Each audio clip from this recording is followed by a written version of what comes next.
Most TRICARE plans give you a great deal of flexibility on the types of providers you can see and where you can find them. This is both a benefit because it's nice to have the flexibility to go where you want and see who you want, but it also introduces a lot of confusion to many members who aren't sure where they can go or how to seek care. This episode is going to talk all about TRICARE providers, the many different types, and how you find them. Your TRICARE plan works worldwide. For years, we've been helping military families understand how. Whether you are an active duty family, retiree, reservist, whether you live in the USA or abroad, we'll explain how to use TRICARE around the world.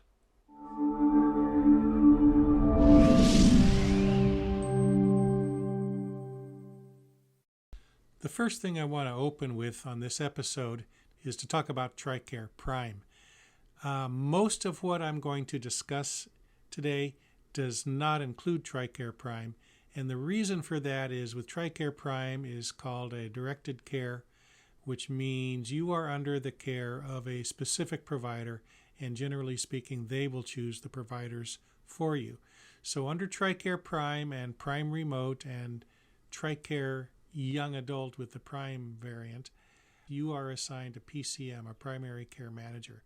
That's the individual that you will normally go to first for your care, except in the case of an emergency or urgent care. If specialty care is required, they'll make the referral and get it all set up, and you will work with your regional contractor to determine who that specialist is, and that's where you're going to go. There is a workaround where you can choose your own provider outside of the system of referrals, and that's called point of service, or POS, the TRICARE Prime point of service option. Generally speaking, I don't recommend that you follow this course of action, and the reason is that point of service has punitive fees. You will have a $300 special deductible on top of your normal annual deductible. You pay $300 under the TRICARE point of service option, and then when that's done, you still have to pay 50% of the total bill. So you have a 50% copayment, and I haven't gotten to the worst part yet. The worst part of the point of service option is that there is no cap. Your catastrophic cap doesn't apply, and any care that you receive under TRICARE Prime point of service option doesn't count towards your cap. So your out-of-pocket expenses are virtually unlimited. TRICARE presents this as an opportunity, a way to add flexibility to your plan. I view it as something that you should avoid at all costs. So for routine care under TRICARE Prime, contact your PCM, make an appointment, and work through them. All the other plans that are not Prime are what you would call self-directed care. You manage your care, you make your choice of providers, you have much more flexibility on who to see. There's no concept of referrals in all these other plans. So the plans I'm talking about now are TRICARE Select, TRICARE for Life, TRICARE Young Adult with the Select option, because there's two flavors of TRICARE Young Adult. The reserve plans, that is TRICARE Retired Reserve and TRICARE Reserve Select, all of these are more or less self-directed in nature, and you don't have a PCM. Now, I do recommend that you find yourself a family doctor, a family practitioner, someone that you see regularly and who gets to know you, but that's not the same as a PCM under Prime, and there's no obligation to go to anybody like a PCM when you're in these self-directed plans. Okay, so who do you see if you need specialty care or routine care? Well, the TRICARE websites use a term called Authorized Provider. You have to go to an authorized provider. I'm about to reveal to you the greatest hidden secret of TRICARE. And when I figured this out, way back when I was just really starting to understand TRICARE for myself and my family, I broke the code on what authorized provider means. Suddenly, it all made sense, and I realized that, hey, TRICARE isn't nearly as hard as they make it sound once you understand authorized provider. So you flip to the authorized provider page on the TRICARE website, and you know what? there's no authorized provider page. There's nothing that explains it. You look for the definition of TRICARE authorized provider. Good luck. It is really, really hidden. And I'm going to turn to my desktop and let you take a look at just how hidden it is and how you find it and what it means. One thing I will say is that authorized provider has a different meaning stateside than what it does overseas. And this is what caused me to launch my entire universe of products about TRICARE around the world, is because I finally understood what authorized provider meant. So I'm going to switch my screen over. So this is a more or less random page from the TRICARE.mil website. It happens to be about traveling and seeking care when you're on Prime. But it doesn't matter because these definitions come up throughout their website. So just like any web page, from time to time you'll see an underlined blue link, and that takes you to another web page. But they do also have these kind of a dotted underline, which pops up with a definition of some sort. And so these can be useful to find out the meaning of some of these terms. So from time to time on the TRICARE website, you'll see a dotted line underscore of TRICARE Authorized Provider. Well, so I said they don't have a website that defines it, and that's true. I've never found one, but they have these little pop-ups, and you have to look carefully for them. So an authorized provider is any individual, institution, organization, or supplier that is licensed by a state, accredited by national organization, or meets other standards of the medical community, and is certified to provide benefits under TRICARE. Well, that first part is pretty straightforward. They're licensed, they're accredited within the medical profession. You can certainly check on that. But certified to provide benefits under TRICARE, well, how do you know? That's not so easy to discern. Now, there are two types of TRICARE authorized providers, network and non-network. So in terms of determining who's certified or who is authorized, this is hard to find out because your question is often misinterpreted. And if you call the doctor or you call the hospital and ask them, they may not even understand this phrase, authorized provider. It's not widely used in the insurance industry. It's more or less a TRICARE term. If you call the TRICARE help desk, their 800 number, they may misunderstand. They may also believe you're asking about a network provider. And people in our group have shared this point of confusion. They want to know about an authorized provider, and the answer they get is about network providers, and they're not the same thing, because you can visit a non-network authorized provider. In many cases, you have to visit a non-network authorized provider if there are no network providers nearby. So it's a very important question.